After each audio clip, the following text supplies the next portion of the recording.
In the grand timeline of American automotive history, certain models have achieved legendary status. The 1957 Chevy Bel Air, the 1965 Ford Mustang, or the 1970 Dodge Challenger. But in between these legends lie forgotten vehicles. Cars that made so little impact that even the most devoted gearheads scratch their heads at the mention of them. Whether due to bland styling, poor timing, bad marketing, or just being painfully mediocre, these cars disappeared from showrooms and collective memory with barely a whisper. These are the 10 American cars that have been effectively erased from history. Dear viewer, don't forget to subscribe to the channel. Thanks for your support. Number 10. In the early 1950s, the American auto industry was booming. Veterans had returned from World War II, families were growing, suburbs were spreading, and nearly everyone wanted a car. But not everyone could afford the big, chrome-laden sedans from the Big Three: GM, Ford, and Chrysler. Enter Kaiser Fraser Corporation, an ambitious independent automaker that had made waves after the war with modern designs and bold ideas. Under the leadership of industrialist Henry J. Kaiser, the company launched the Henry J, a compact, no-frills car aimed at bringing automobile ownership to the lowest income brackets. On paper, it seemed like the perfect idea. In practice, it fell flat.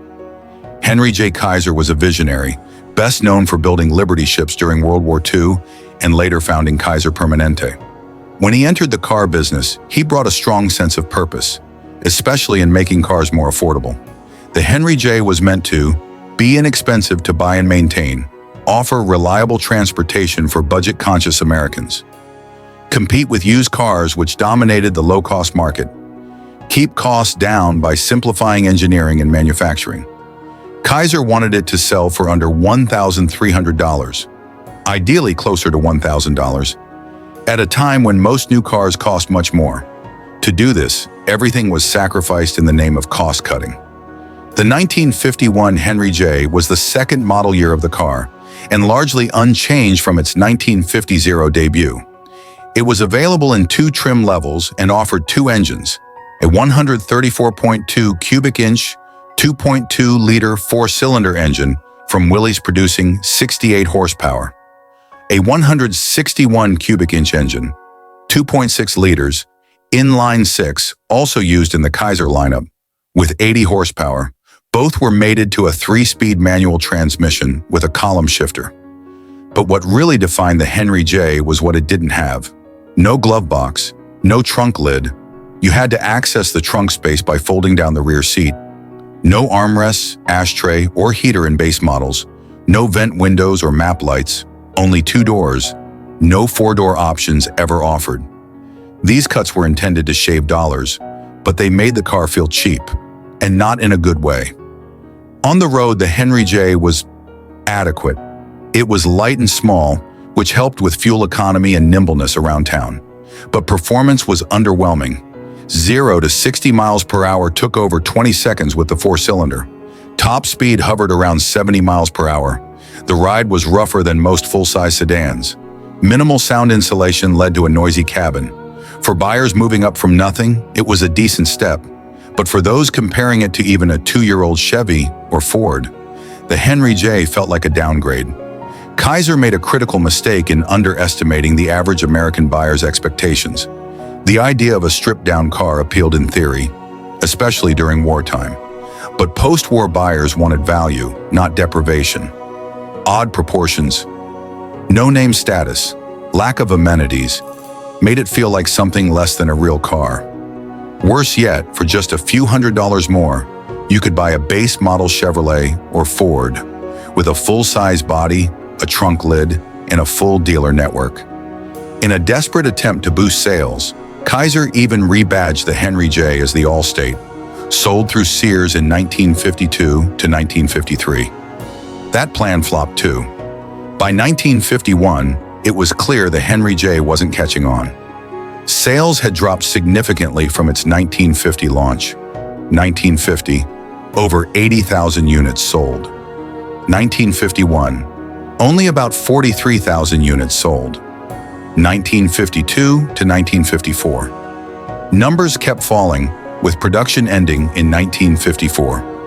The compact car segment was simply not viable in America at the time.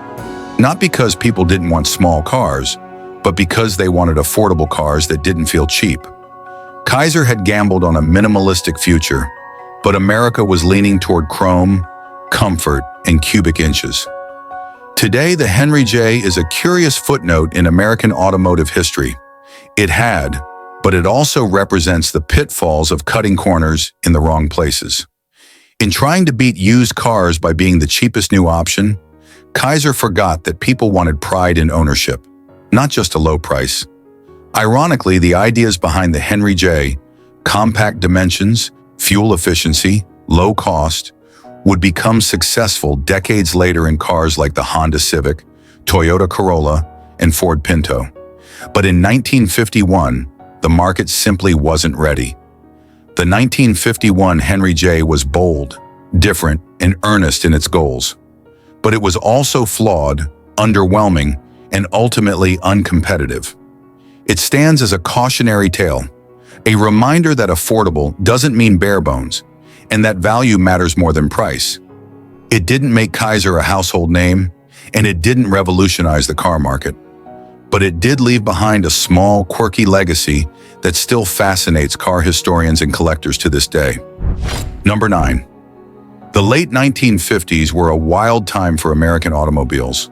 Tail fins were climbing toward the stratosphere, chrome covered every surface, and the race for bold styling and luxury had reached its peak.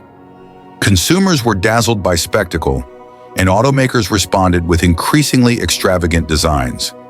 Among the brands in this game was DeSoto, a long-running division of Chrysler that had once stood tall as a mid-priced alternative between Dodge and Chrysler. But by 1959, DeSoto was running out of steam.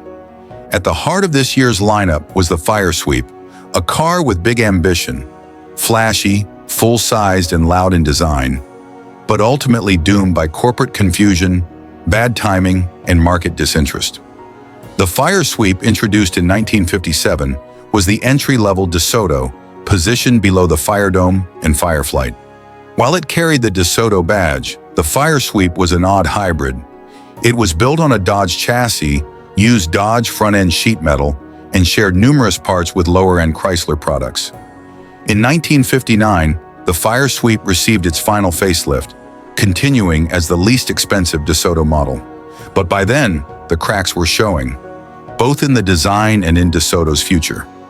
The 1959 FireSweep was everything the era demanded in terms of style: sweeping tail fins with integrated taillights, over-the-top chrome accents across the grille and sides, a wide open-mouth grille reminiscent of Dodge and Plymouth designs, jet-age flourishes, and bright two-tone paint options. But the styling was also incoherent. Because the FireSweep borrowed Dodge front-end components, it clashed with the more rounded and upscale design language of other DeSoto models. The result? A car that looked cobbled together, part Dodge, part DeSoto, and one that didn't fully satisfy buyers in either camp. The FireSweep was offered with Chrysler's big V8s, though less powerful than the upper DeSoto trims. The standard engine was a 361 cubic inch V8, producing around 295 horsepower, depending on configuration. Optional was a 4-barrel version for more spirited driving. Transmission choices included the famous push-button TorqueFlite Automatic, a futuristic touch in an otherwise conventional drivetrain. Performance was decent for the era. It could cruise comfortably, had smooth acceleration, and was well-suited for highway driving. But it didn't excel in performance, and it didn't offer any unique mechanical features that set it apart from Dodge or Chrysler competitors. Inside, the FireSweep tried to convey a sense of affordable luxury. Wide bench seating in cloth and vinyl, a symmetrical dash with flashy brightwork and exaggerated gauge clusters, optional features like a radio, heater, and power steering, depending on trim. Lots of padding but budget materials compared to true luxury brands. But again, it felt like it was trying too hard to be upscale without the refinement to back it up. The FireSweep straddled an uncomfortable middle ground, not truly luxurious, yet more expensive than some base Dodge models with the same guts. The 1959 FireSweep was not a bad car. It was simply a casualty of Chrysler's messy brand hierarchy. Plymouth, entry-level. Dodge, mid-range. DeSoto, confusingly in the same price range. Chrysler, near luxury. Imperial, top-tier luxury. There wasn't enough clear daylight between DeSoto and Dodge, and with Dodge and Chrysler eating up more showroom space and attention, DeSoto became the odd brand out. Worse yet, dealers didn't want to stock DeSotos. Many Chrysler Plymouth dealerships simply didn't bother. The writing was on the wall. The 1959 model year was the last for the FireSweep. Chrysler discontinued it quietly as DeSoto's sales nosedived, from over 133,000 in 1957 to just 45,000 in 1959. Buyers weren't sure what DeSoto stood for anymore, and the FireSweep did little to clarify that. DeSoto would limp on with drastically reduced model lines in 1960 and 1961, but the end came swiftly. November 30th, 1960. Chrysler pulled the plug on the DeSoto brand. Just a handful of 1961 models were ever produced, making the 1959 FireSweep one of the last widely sold DeSotos before the brand faded into automotive history. The 1959 DeSoto FireSweep wasn't a bad car. It was a car that had no clear purpose, no clear market, and no real support from its parent company. Flashy styling and decent power couldn't make up for the fact that buyers were confused, dealers were indifferent, and the brand was being slowly abandoned from within. It serves as a case study in what happens when a car is built not out of inspiration, but out of obligation. The FireSweep was DeSoto's swan song, big, bold, and forgotten. Number 8. In the early 1960s, the American automotive market was shifting.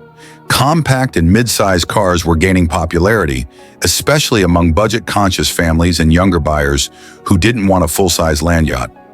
Ford had successfully launched the Falcon in the compact segment, and Fairlane was gaining traction in the mid-size arena. Meanwhile, Mercury, positioned as Ford's more upscale brand, struggled with its place in the pecking order. It needed something smaller and more affordable than the hefty Monterey, but more substantial than a stripped-down Falcon. Enter the Mercury Meteor, a name revived for 1962 and repurposed as Mercury's mid-size offering. By 1963, it had received a few improvements, but it still couldn't shake its core problem. No one really wanted it. The 1963 Meteor was offered in multiple body styles, including a 4-door sedan, 2-door hardtop, and a station wagon. It rode on the same 115.5-inch wheelbase as the Ford Fairlane and shared much of its structure and underpinnings. But Mercury tried to set it apart with styling cues and trim.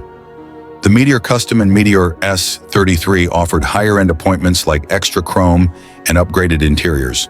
The front end featured a split grille design with a modest attempt at luxury. Tail fins were long gone, replaced by clean, boxy lines typical of early 60s Ford styling. While the Meteor wasn't unattractive, it lacked the bold personality or innovation needed to make it stand out. It was too similar to the Fairlane, and few consumers saw a reason to pay more for a Mercury badge on what was essentially the same car. The 1963 Meteor offered a selection of engines that reflected its middle-market ambitions. The base engine was a 170 cubic inch inline-six, producing a modest 101 horsepower. Optional engines included the 200 CI-D6, the 221 CI-D-V8, and the more powerful 260 cubic inch V8, producing up to 160 horsepower. Transmission choices included a 3-speed manual, a 2-speed Ford-O-Matic, and the 3-speed Merc-O-Matic automatic. Despite its range of options, the Meteor was not a performance car, nor was it tuned for muscle. Even the S33, Mercury's attempt at a sporty trim, offered no performance upgrades, just bucket seats and cosmetic flair. Inside, the Meteor was clean and functional. Bench seats were standard, with bucket seats in the S33. The dashboard was shared with other Ford products but featured Mercury-specific trim touches.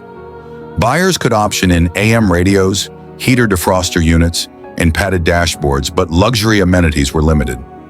The overall impression was of a practical family car, with just enough chrome and upholstery upgrades to justify its Mercury badge, but not enough to compete with true upscale offerings or more stylish competitors like the Pontiac Tempest or Oldsmobile F85. Despite Mercury's hopes, the Meteor failed to catch on. In 1963, Mercury sold around 51,000 Meteors, compared to over 300,000 Fairlanes. The midsize market was expanding, but consumers either bought the cheaper Fairlane or opted for flashier GM entries. The S33, intended to draw younger buyers, didn't offer enough visual or performance differentiation to attract enthusiasts. Dealers had a tough time selling the Meteor, especially when it was sandwiched awkwardly between Ford's offerings and Mercury's larger cars. After just 2 model years, the Mercury Meteor was discontinued after 1963. Its failure can be traced to several factors. Brand confusion. Mercury was perceived as a premium brand, and the Meteor didn't fit that image. Product overlap. It was too similar to the Fairlane, which was cheaper and more popular. Lack of innovation. There was nothing about the Meteor that made it a must-have. No standout engine, no breakthrough design, no unique selling proposition. By 1964, Mercury pivoted back toward larger, better-defined cars like the Comet and Monterey, leaving the Meteor as little more than a forgotten footnote.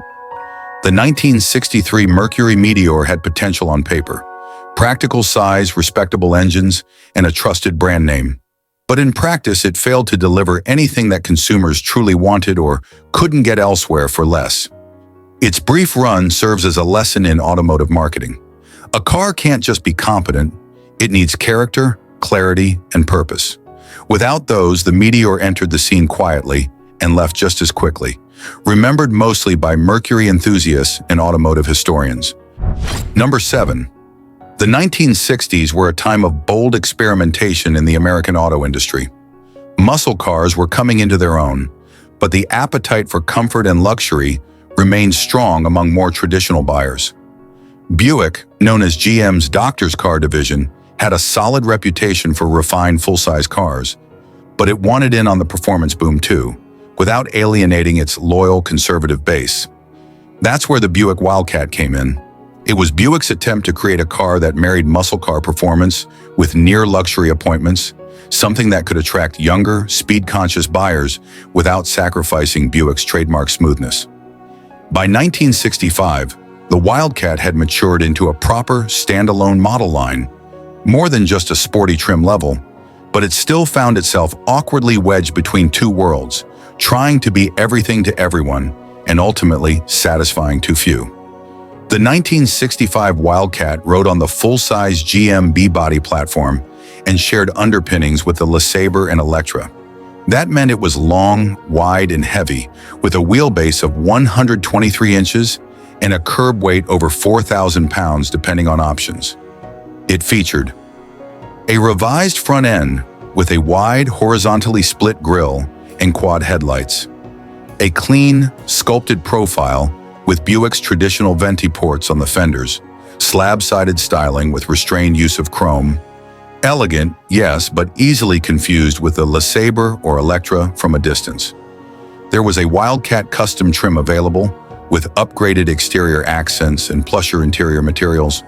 But even so, it lacked the visual drama of rivals like the Pontiac Grand Prix or even the Chrysler 300. In short, the Wildcat looked respectable, but never turned heads. That would prove to be a problem in a decade where flash and identity sold cars. Under the hood, the 1965 Wildcat offered impressive numbers on paper. The standard engine was a 401 cubic inch nailhead V8, also known as the Wildcat 445, due to its torque rating producing 325 horsepower optional, was the larger 425Ci DV8 with up to 360 horsepower in the Super Wildcat dual carburetor version. A 3-speed manual was standard, but most buyers opted for the Super Turbine 400 automatic. These engines delivered massive torque, making the Wildcat a swift mover in a straight line, especially considering its size. However, it was not a corner carver, and it didn't have the soundtrack or attitude of true muscle cars. Despite its name, the Wildcat was never a true wild child. It was fast, sure, but quietly fast, the way a Buick should be. That was both its charm and its downfall. Inside, the Wildcat aimed for upscale ambiance with bench or optional bucket seats, trimmed in cloth or vinyl, a sweeping dashboard with stylish, if not flashy, gauges, optional air conditioning, power seats, tilt wheel, and an AM/FM radio. The interior did its job. It was roomy, smooth, and quiet, but it lacked the exclusivity and detailing of true luxury competitors, and it wasn't sporty enough to feel special for performance fans. It had too much trim and mass for young speed freaks, and not quite enough plush for Cadillac-curious buyers. The Wildcat's real problem was its position in Buick's lineup. The LeSabre was nearly as big, just as good-looking, and significantly cheaper. The Electra 225 offered more luxury, more prestige, and wasn't that much more expensive. Younger buyers interested in speed leaned toward the GTO, Chevelle SS, or even the Riviera, which had more charisma and a better defined image. The Wildcat occupied a blurry middle space. It was more expensive than it was sporty, and more powerful than it was luxurious. This lack of a clear identity made it a tough sell. Sales were decent, but not memorable. And while it soldiered on until 1970, it never developed the cult following of its GM stablemates. The 1965 Wildcat is now largely forgotten outside of Buick enthusiast circles. It never received the muscle car status of a GTO or Charger, and it wasn't plush enough to compete with Lincoln or Cadillac. It was in many ways a what-if car, an ambitious experiment that was never fully realized. Interestingly, the Wildcat helped pave the way for the Grand Sport GS lineup that would later become Buick's true performance flag bearers. But by then, the Wildcat had become redundant, a shadow of an idea that never caught on. The 1965 Buick Wildcat tried to do something admirable, combine the smooth luxury of a Buick with genuine V8 muscle. But its refined nature muted its performance appeal, and its lack of true luxury diluted its high-end credibility. It remains a fascinating time capsule of Buick's search for identity in the muscle car era, an elegant bruiser that never picked a side. Today, it's a collectible for the niche buyer who appreciates its balance and rarity. But in its own time, it was a car without a clear audience, and ultimately, a model that faded quietly into history. Number 6. By the mid-1960s, Dodge was trying hard to reinvent itself. Known more for utility, fleet sales, and affordability, the brand was not top of mind for buyers looking for prestige or luxury. But Dodge wanted a slice of the upscale market dominated by Buick, Oldsmobile, Pontiac, and even Mercury. To climb the social ladder, Dodge introduced the Monaco in 1965 as a top-trim, European-inspired personal luxury coupe. It was bold, sleek, and aspirational. The following year, the 1966 Dodge Monaco 500 emerged, intended to be the most luxurious and stylish version of Dodge's full-size lineup. Yet despite its ambitions and respectable power, the Monaco 500 would ultimately prove to be a short-lived experiment, lacking the long-term identity and emotional pull needed to survive the shifting automotive tides. In 1966, Dodge offered a full-size lineup consisting of Polara, mainstream full-size, Monaco, premium full-size, replacing the custom 880 Monaco 500, top-of-the-line luxury coupe. The Monaco 500 was essentially Dodge's version of the Ford LTD, Pontiac Grand Prix, or Buick Wildcat Custom. It was full-sized, well-appointed, and targeted at buyers who wanted a bit more flash, comfort, and exclusivity. But here's the rub. Dodge wasn't traditionally seen as a luxury brand. That made the Monaco 500 a tough sell, despite all its chrome, trim, and optional bells and whistles. Visually, the 1966 Monaco 500 looked like a confident, upscale, full-size coupe. It wore a bold grille with horizontal bars, flanked by stacked quad headlights, long, flat body panels with bright side moldings, exclusive Monaco 500 badging, and additional trim over the standard Monaco. Unique bucket seats and a center console that were absent from lesser models. It was a handsome car, arguably more refined than the brasher Plymouth Fury or more ordinary Polara. but it still looked a bit too similar to other Dodge full-size models. The styling didn't differentiate it enough in a market where appearance mattered greatly. Performance was solid. Standard on the Monaco 500 was a 383 cubic inch V8 with a 4-barrel carburetor, producing 325 horsepower. Optional power plants included 440 cubic inch Magnum V8, a powerhouse producing up to 365 horsepower, 426 wedge, available in some cases, though not widely advertised. While not a muscle car per se, the Monaco 500 had muscle under the hood.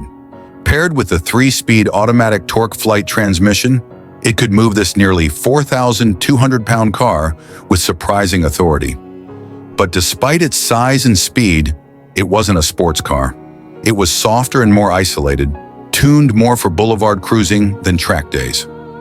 That was fine for some buyers, but performance enthusiasts had other options, like the Charger or Coronet. Inside, Dodge made a real effort. The Monaco 500 came standard with bucket seats and center console with floor shifter, a wood-grain trimmed dash and premium instrument cluster. Power accessories, locks, windows, seats, available as options. Upgraded upholstery in vinyl or cloth.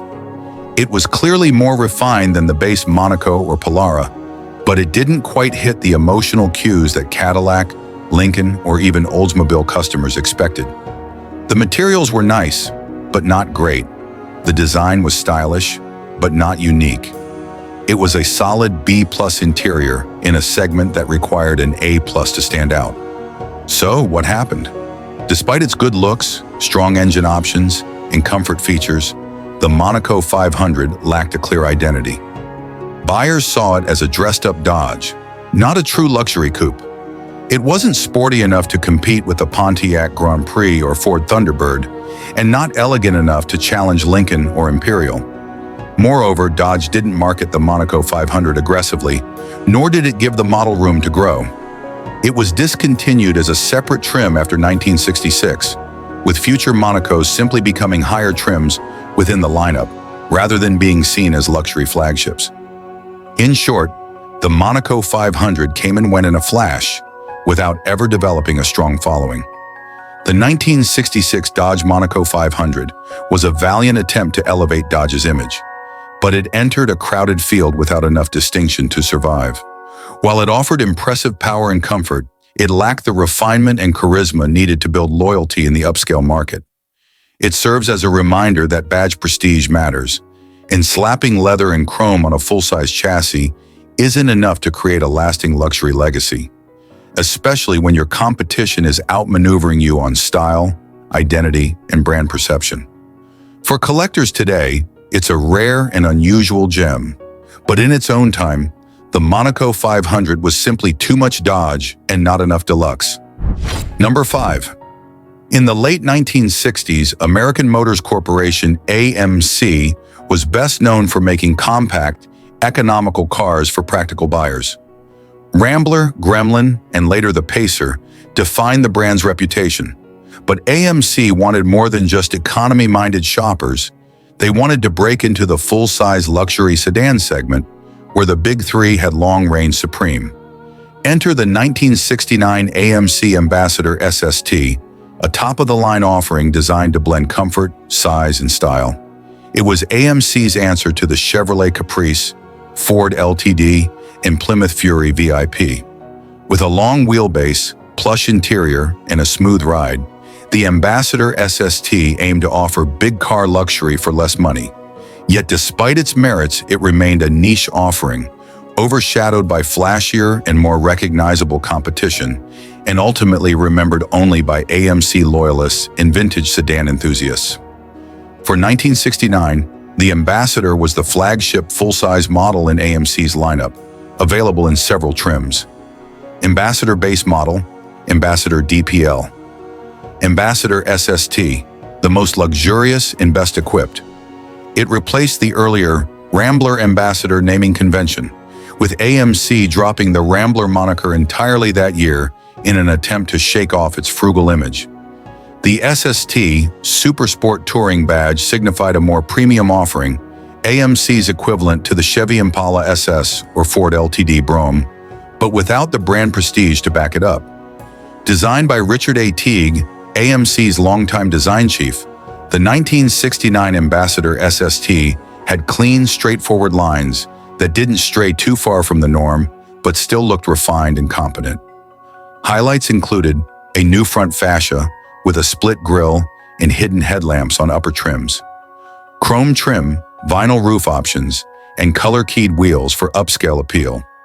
A long 122-inch wheelbase, the longest in AMC's history, providing excellent rear legroom and highway presence. While not particularly daring, the design gave the Ambassador SST a quiet elegance, though it lacked the styling bravado that customers expected in a top-tier full-size sedan. Buyers of the Ambassador SST could choose from a range of V8 engines, 290 CID V8 base engine, making 200 horsepower, 343 cubic inch 8, available in two versions, 235 or 280 horsepower, 390 cubic inch Phi 8, AMC's Big Bruiser, producing up to 315 horsepower. Most were paired with a 3-speed automatic, and the suspension tuning leaned toward comfort rather than performance.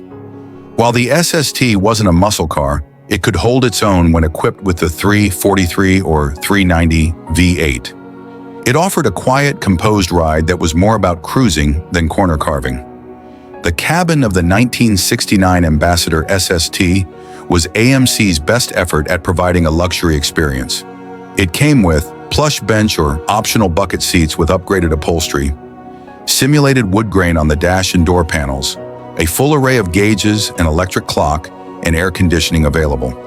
Options like tilt steering wheel, cruise control, and AM/FM stereo, features more common in upper-tier cars. It was genuinely comfortable, with generous space and decent fit and finish. But again, it struggled to shake the perception that AMC was an economy brand trying to play dress-up. AMC promoted the Ambassador SST as a luxury car without the luxury price. It offered more standard equipment than similarly priced full-size cars from the Big Three, making it a strong value on paper. However, two big problems loomed. Brand image. AMC was still viewed as the maker of economy cars like the Rambler. Buyers looking for prestige weren't willing to gamble on a budget brand. Dealer network. AMC dealerships were fewer and often less impressive than their Big Three counterparts, making it harder to get attention or confidence in the product. As a result, the 1969 Ambassador SST didn't sell in large numbers. It did find a niche among frugal buyers who wanted comfort and features without the cost of a Cadillac or Lincoln, but it never came close to challenging its intended rivals. The 1969 AMC Ambassador SST tried to deliver a full-size, near-luxury experience for buyers who didn't want to spend Buick, Pontiac, or Mercury money, and in many ways it succeeded, offering refinement, quiet performance, and a soft ride in a handsome package. But perception is powerful, and AMC simply couldn't shake its identity as the practical underdog. In the end, the Ambassador SST was a luxury car that arrived without fanfare and left without a legacy, remembered mostly by die-hard AMC fans and those who appreciate the quirks of American automotive history. Number 4. In the early 1970s, General Motors was reshuffling its strategy to ensure every division had a player in the compact car game. The compact segment was growing rapidly due to rising insurance premiums, tightening emission standards, and concerns over fuel economy.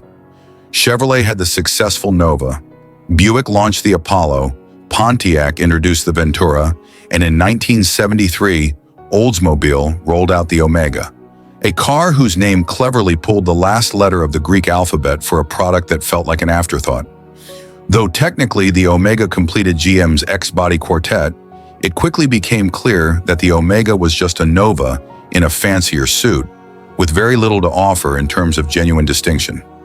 The Omega was built on GM's rear-wheel drive X-body platform, a unibody chassis that had been in service since 1962. This meant it shared the same underpinnings, structure, and most mechanical components with the Chevy Nova, Buick Apollo, and Pontiac Ventura. Oldsmobile tried to distinguish the Omega with some mild restyling and upgraded interior touches. But once you peeled back the modestly different grille and some trim flourishes, you were essentially getting a Nova with Oldsmobile badges. Olds buyers, used to the refinement and engineering leadership of models like the Cutlass Supreme or 88, found the Omega a curious compromise. Not refined enough to be a true Oldsmobile, not cheap enough to compete with the Nova. To visually differentiate the Omega from its GM siblings, Oldsmobile gave it a split waterfall-style grille with vertical bars, a signature Olds look. Oldsmobile-specific taillights and trim accents, slightly more chrome on higher trims, upscale wheel covers, and optional vinyl tops. But to the casual observer, the car looked almost identical to the Chevy Nova. And that was the problem. It didn't stand out. At a glance, it lacked personality, identity, and innovation. The overall design was simple and upright, with a slightly boxy profile. It lacked flair, and in a market that increasingly demanded either style or value, the Omega offered neither in surplus. The 1973 Oldsmobile Omega came with a range of engines borrowed from GM's corporate shelf. 250 cubic inch inline-six Chevrolet engine. The base power plant, producing modest output for budget-conscious buyers. 307 cubic inch Oldsmobile V8. Optional on higher trims, delivering better performance and a smoother ride. Transmission choices included a 3-speed manual, 4-speed manual, or turbo hydromatic automatic. Like the Nova, the Omega rode decently well and was easy to drive, but it wasn't particularly sporty or luxurious. It did none of these things poorly, but also did nothing memorably. There was no standout feature to recommend it over its siblings, unless you were an Olds loyalist. Oldsmobile tried to play up the Omega's cabin as being more upscale than the Nova, while it offered simulated wood grain on the dash, a padded steering wheel, extra sound insulation, higher-grade seat fabrics and door trim. The reality was that it was still a compact car with a cramped rear seat and basic dash layout. It fell short of Oldsmobile's typical mid-tier comfort standard, and when compared to its own lineup, felt like a budget product with delusions of grandeur. Standard features were sparse unless you climbed the trim ladder or added option packages. A true Oldsmobile luxury experience, it was not. The 1973 Omega sold reasonably well for its launch year, thanks largely to dealer incentives and the popularity of compact cars at the time, but it never became a breakout hit. It faced a triple dilemma. Overlapping siblings. Buyers could get the same basic car with a Chevy badge for less. Brand mismatch. Oldsmobile buyers expected more luxury or performance than the Omega could deliver. Lack of marketing focus. It was never a flagship, never a trendsetter, and GM didn't invest heavily in promoting it. As a result, the Omega's place in the market was muddled. It wasn't bad, but it was never essential. The 1973 Oldsmobile Omega was built to give Olds a compact contender, but it arrived without purpose, passion, or a compelling reason to exist. In a crowded field of badge-engineered clones, the Omega didn't do enough to distinguish itself. It wasn't the worst compact car of the 1970s, but it might be one of the most forgettable. Number 3. In the pantheon of American luxury cars, the Lincoln Continental name has long been associated with elegance, prestige, and smooth, quiet cruising. But while the 4-door Lincoln Continental sedan of the 1970s remains an icon of executive transport, its lesser-known sibling, the 1974 Continental Town Coupe, sits in the shadows of memory. This 2-door variant offered the same massive proportions, luxurious amenities, and serene ride as the sedan. Yet it never quite earned the same recognition, and today it remains one of the more underappreciated big coupes of the 1970s luxury era. The Lincoln Continental Town Coupe was essentially a 2-door version of the 4-door Continental sedan. While the sedan was the mainstay of Lincoln's luxury lineup, the coupe catered to buyers who wanted formal styling in a personal luxury format.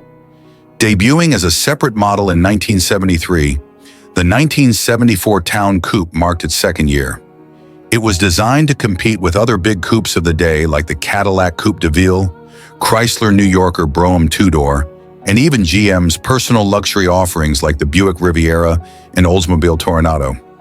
But unlike those curvier or more flamboyant designs, the Town Coupe was boxy, upright, and traditional, a slab-sided beast built for cruising, not corner carving.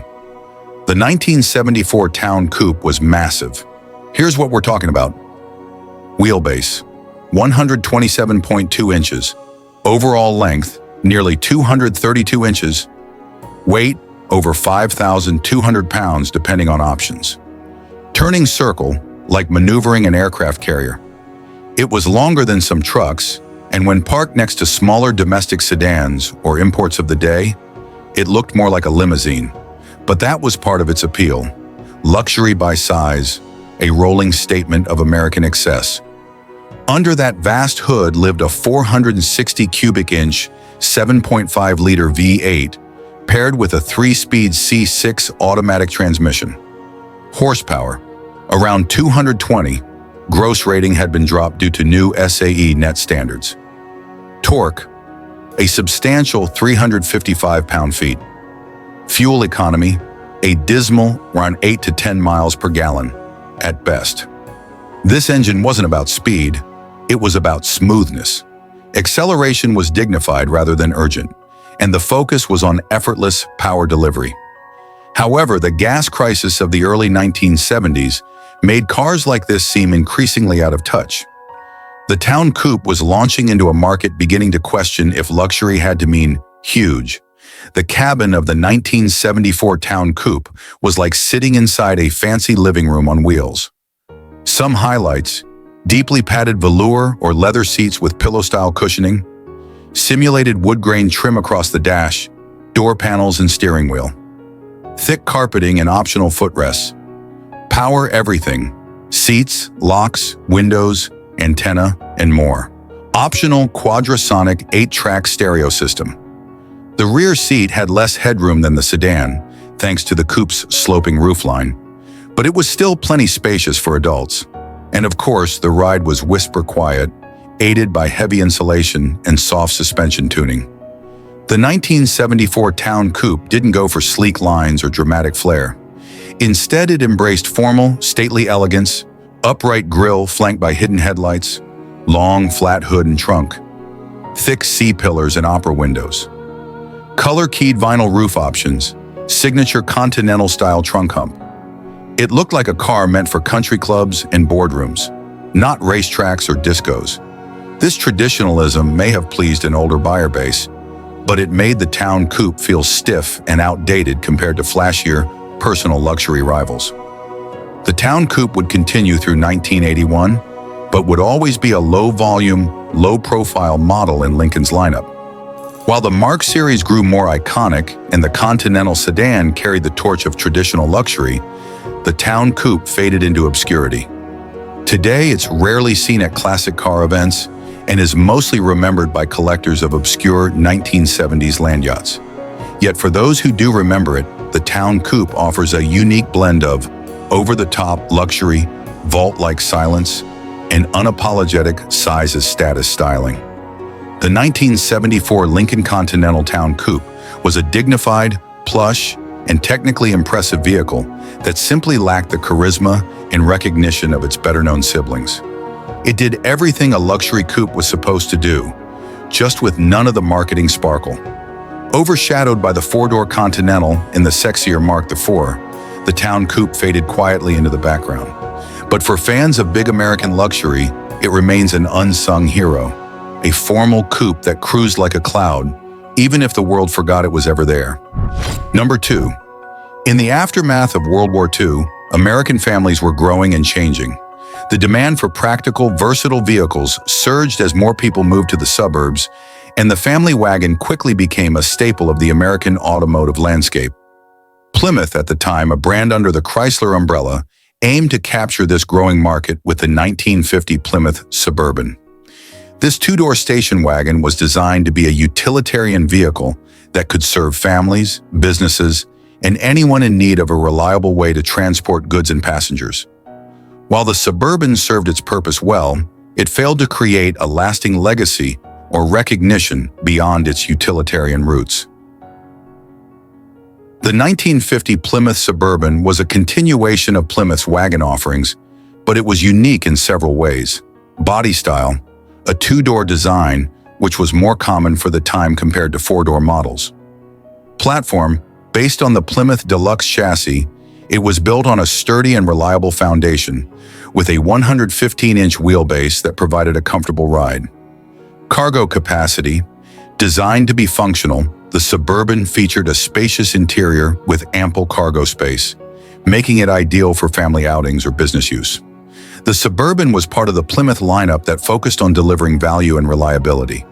It was well suited for the burgeoning middle class seeking an affordable family vehicle.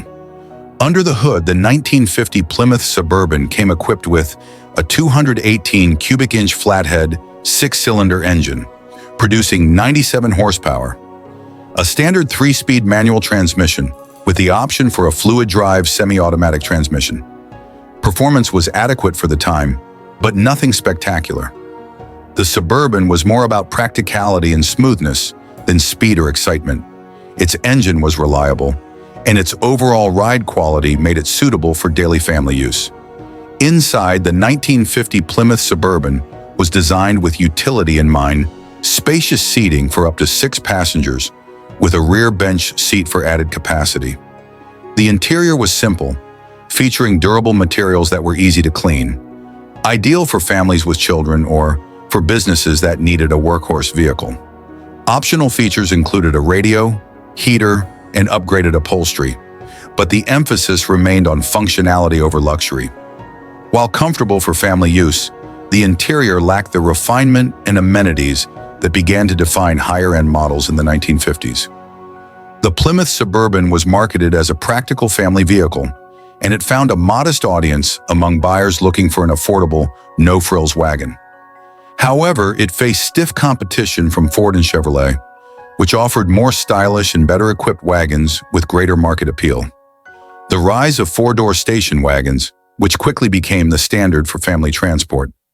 The two-door design was increasingly seen as limiting for families needing ease of access. Sales of the Suburban were decent, but not remarkable. Its identity as a utilitarian vehicle meant it often got overlooked in favor of more fashionable options. In an era where style began to matter as much as function, the Suburban's lack of flair hindered its long-term success. The 1950 Plymouth Suburban had a relatively short production run, as it was phased out after the 1951 model year. The reasons for its discontinuation include changing consumer preferences. As the 1950s progressed, families favored four-door models that offered better access and convenience. Brand evolution. Plymouth began to shift its focus toward more modern designs and configurations, leaving behind older models that didn't fit the new direction. Ultimately, the Suburban's lack of a distinctive identity and a strong marketing push led to its decline and eventual discontinuation. Today, the 1950 Plymouth Suburban is largely forgotten, overshadowed by more iconic models from the era. It holds little significance in the collector car market compared to other Plymouths or contemporary competitors like the Ford station wagon or Chevrolet Bel Air wagon. However, it does represent a time when American families were beginning to embrace the station wagon as a primary vehicle for family transportation. The Suburban served its purpose as a dependable and spacious vehicle, even if it didn't become a legend in the process. For those who appreciate automotive history, the Suburban is a reminder of how utilitarian designs played a crucial role in the development of family vehicles in the post-war era. The 1950 Plymouth Suburban was a practical, functional wagon that filled a need in the marketplace, but it lacked the marketing, design, and appeal to carve out a lasting legacy. It serves as a reminder that not every vehicle, no matter how capable, can find its way into the spotlight of automotive history. Ultimately, the Suburban reminds us that practicality and purpose matter, even if they don't always make for memorable cars. Number 1. By the early 1960s, the American automotive landscape was changing dramatically. Compact cars were becoming increasingly popular as gas prices rose and consumer preferences shifted toward fuel efficiency and practicality. Pontiac, known for its performance and sporty image, recognized an opportunity to enter the compact market with something unique. In 1961, Pontiac launched the Tempest, but it was the 1962 Pontiac Tempest LeMans that truly showcased the brand's bold approach to compact design. This model was positioned as a more upscale trim level of the Tempest, aimed at buyers looking for style, performance, and innovation. However, despite its distinctive features, the Tempest LeMans struggled to gain traction in a crowded marketplace. One of the standout features of the 1962 Pontiac Tempest LeMans was its innovative engineering. Rear transaxle design. The Tempest was one of the first American cars to feature a rear transaxle layout, where the transmission was mounted at the rear of the car instead of the traditional front mount configuration. This allowed for a more balanced weight distribution and improved handling. Independent rear suspension. The Tempest also featured an independent rear suspension, which contributed to a smoother ride and better road manners compared to its competitors. The combination of a rear-mounted transmission and independent suspension gave the Tempest a unique driving experience, but it also presented challenges in terms of repair and maintenance, which some mechanics found confusing. The 1962 Tempest LeMans boasted a sleek and sporty appearance, characterized by long hood and short rear deck. This design was emblematic of Pontiac's sporty aspirations, distinctive split grille and chrome accents, giving it a more upscale look compared to the standard Tempest. Fastback roofline that lent a sense of motion and style. However, while the Tempest LeMans had an appealing design, it lacked the aggressive styling that defined some of Pontiac's larger models. As a result, it didn't fully communicate the performance potential that Pontiac enthusiasts were used to. Under the hood, the Tempest LeMans came equipped with a 230 cubic inch 3.8-liter inline-six engine, which produced around 155 horsepower, optional 326 cubic inch V8 engine, available in higher trims, that generated 280 horsepower. While the base engine provided adequate performance for a compact car, the Tempest LeMans' real draw was the optional V8, which gave it a sportier edge. The combination of the rear transaxle and the V8 allowed for a more engaging driving experience, but it wasn't enough to turn heads in a segment increasingly focused on performance. Inside, the 1962 Tempest LeMans offered a comfortable cabin with bucket seats and a center console, giving it a sportier feel compared to the standard Tempest. Basic dashboard layout, with round gauges and optional features like an AM radio and air conditioning. While the interior was functional and comfortable, it didn't have the upscale materials or design touches that buyers expected from Pontiac, especially compared to rivals like the Ford Mustang or Chevrolet Camaro, which were beginning to capture the attention of young buyers. Despite its innovative engineering and sporty aspirations, the 1962 Pontiac Tempest LeMans struggled to find its place in the market. Competition. It faced stiff competition from more established compact and performance cars, such as the Chevrolet Nova, Ford Falcon, and the increasingly popular Mustang. Confusing identity. The unique features that set it apart also made it hard for consumers to understand its value. Many potential buyers were skeptical of the rear transaxle design and its implications for maintenance. Sales numbers. While Pontiac sold a decent number of Tempests overall, the LeMans trim never gained the sales traction expected, leading to its discontinuation after the 1963 model year. By 1963, the Tempest LeMans was phased out as Pontiac restructured its lineup to focus on more successful models. The brand shifted its attention toward performance-oriented vehicles that matched its image, leaving the Tempest and the LeMans trim behind. The Tempest name would live on, but without the LeMans trim, Pontiac struggled to maintain a compact presence in a market that was shifting rapidly. Today, the 1962 Pontiac Tempest LeMans is largely forgotten by the general public, but it has found a niche among classic car enthusiasts and collectors who appreciate its quirky design and unique engineering.